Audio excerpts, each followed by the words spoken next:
In the summer of 1943, American fighter pilots in the Pacific were dying for a reason no one wanted to admit. Their airplanes were hesitating. At 7:42 a.m. on August 17, 1943, a P-38 Lightning lifted off from a rough airstrip at Dobodura, New Guinea. Twin engines roared as the aircraft climbed into the morning haze, heading straight toward Japanese-controlled airspace.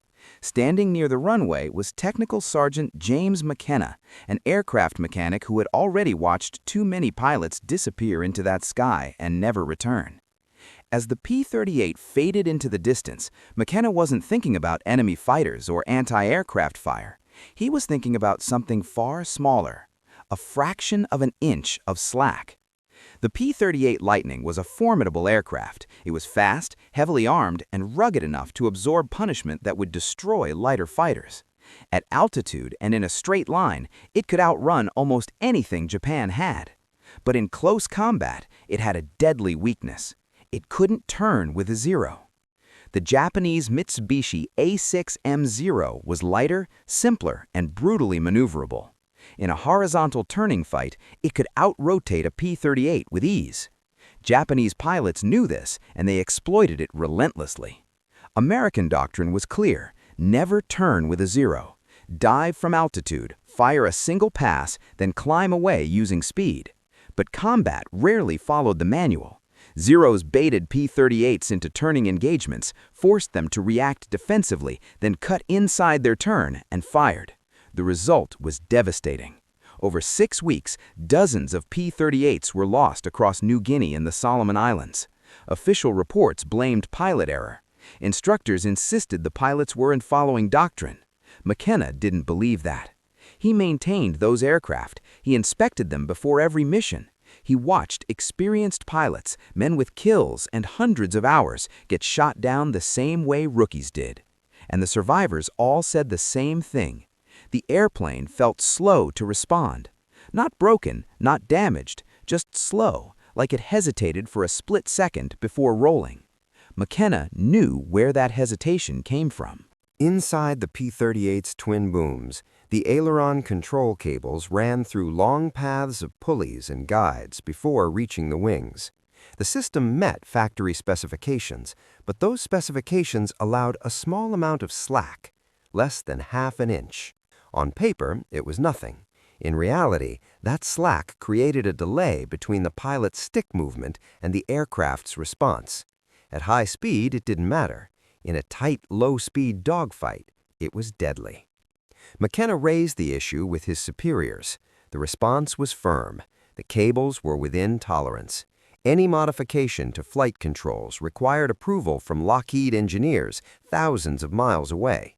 Unauthorized changes could mean court-martial. So nothing changed.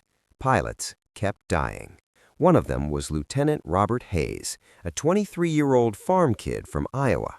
Hayes had flown 6 combat missions without a single kill, not because he lacked skill, but because following doctrine rarely gave him a shot. On one mission, he dove on a zero perfectly, only to watch it roll away faster than his aircraft could follow. On another, he barely escaped after 2 zeros got behind him during a delayed roll. On his 5th mission, he listened helplessly as his wingman was shot down, the pilot's voice breaking over the radio as he said his aircraft wouldn't turn fast enough. The night before his next mission, Hayes went to the maintenance area and found McKenna working alone. He didn't ask about regulations. He asked if there was anything that could make the airplane respond faster. McKenna told him to come back in the morning. That night, long after the hangar had gone quiet, McKenna opened an inspection panel inside Hayes's P-38.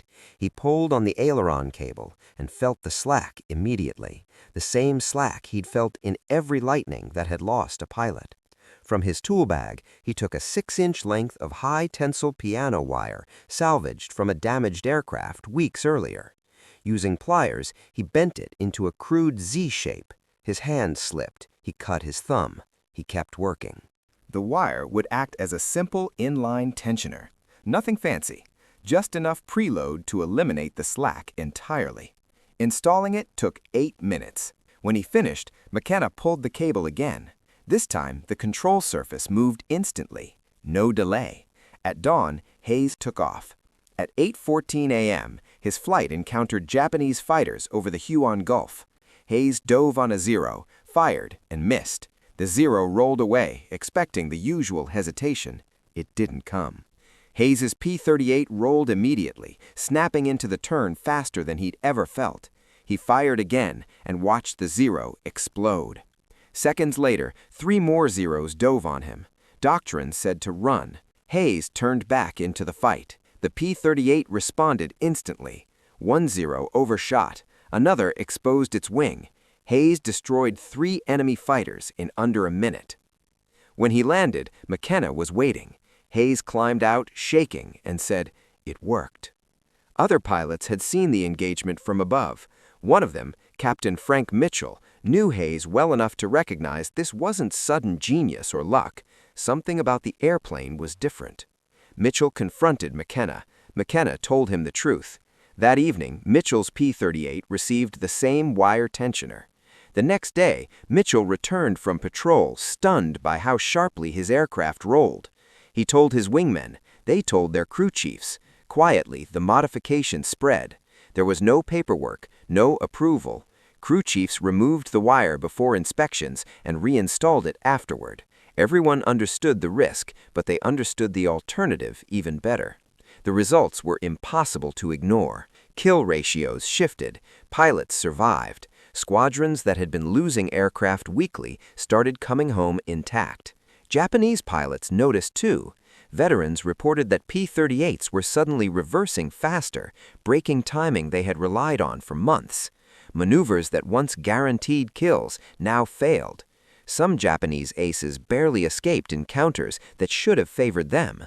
By September, the Zero had lost its dominance in turning fights against the Lightning. Eventually, Lockheed engineers arrived in New Guinea and investigated.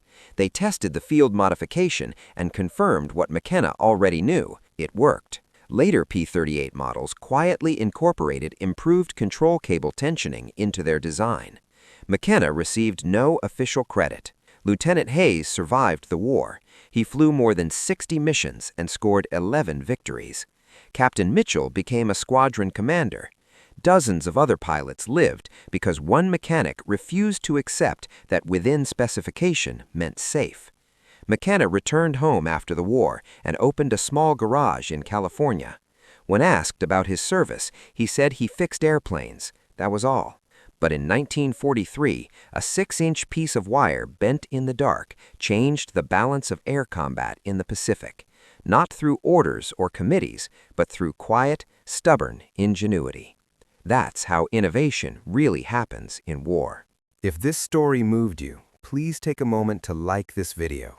It helps us share more of these forgotten moments from the Second World War, stories of ordinary people who made extraordinary differences.